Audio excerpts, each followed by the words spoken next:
friends. I'm currently spinning my advent calendar fiber that my friend gifted to me.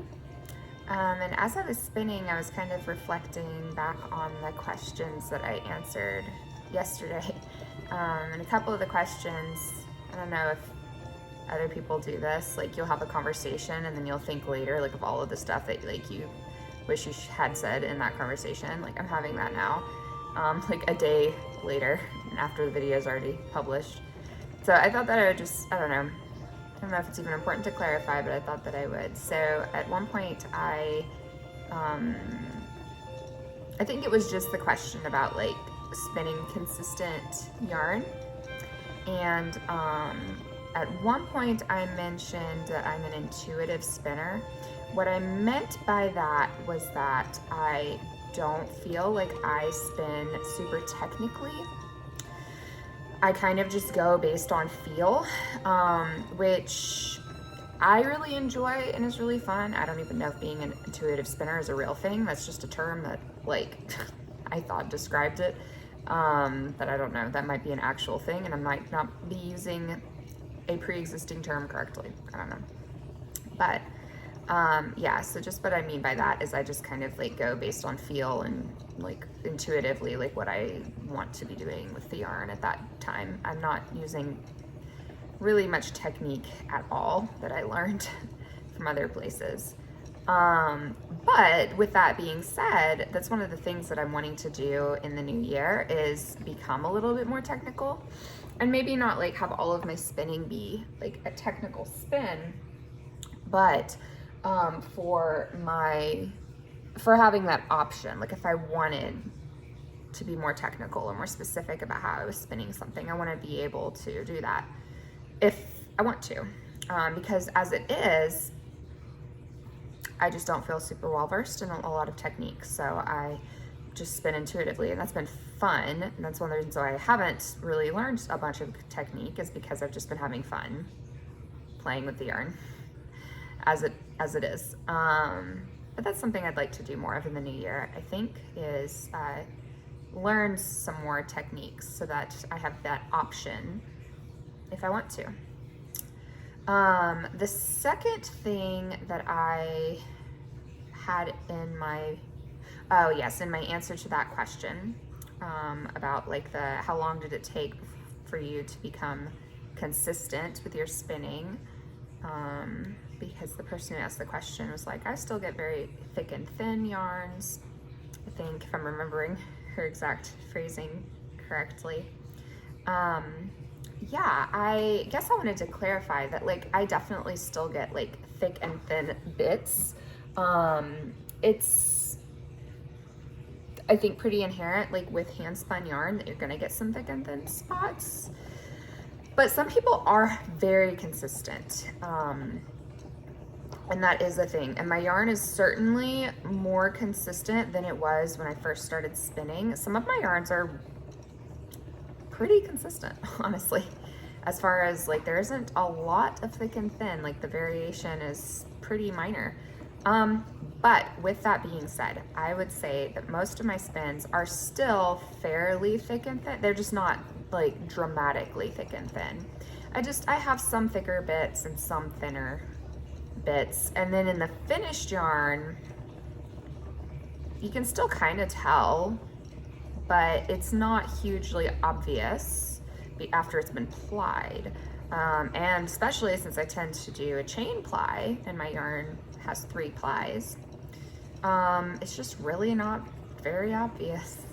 But I also don't put a whole lot of effort into trying to make it like exceedingly consistent. Like I think that's part of the fun for knitting with hand spun yarn is getting a little bit of that texture of the thick and thin in the fabric that you're creating when you're knitting with it. So I don't really like strive to make it like as consistent as humanly possible.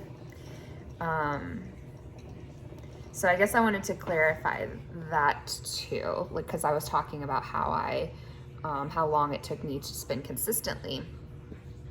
Well, I definitely spin more consistently than I did. And sometimes I have a yarn that is pretty consistent. I would not say it's as consistent as somebody who like spins professionally or who has spinning as like their main kind of fiber or hobby, or like somebody who spins very technically. Like those people are definitely going to spin more consistently than I do. I definitely am just playing with the fiber in the yarn. But yeah, I will still stand by my original answer of probably 6 or 7 skeins in. I was noticing a definite jump up in my ability to create a much more consistent yarn. So are there still thick and thin spots? Yes.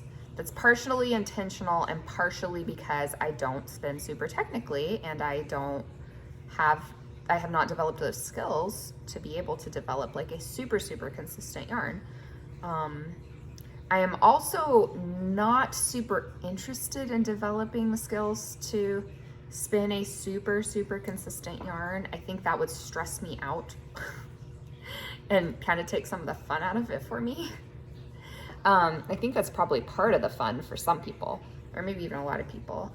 But for me, I just like to see the pretty colors and textures go by and be excited by what they become, and then dream up projects to make with the yarn. So yeah, I just wanted to add those clarifications. I'm not a super technical spinner, but I'd like to become a little more technical, so I have the option. And though I do spin a lot more consistently than I did, and I do feel like I have way more control, and if I wanted to be more consistent, I could. So while I am more consistent than I was, and while I probably could be more consistent than I typically am, I definitely still have thick and thin spots. They are more intentional now. And I don't have like drastic thick and thin spots like I did when I first started. So I don't know if those are helpful clarifications, hopefully. But yeah, I was thinking about it as I was spinning this yarn. So I thought I'd just share that with you all.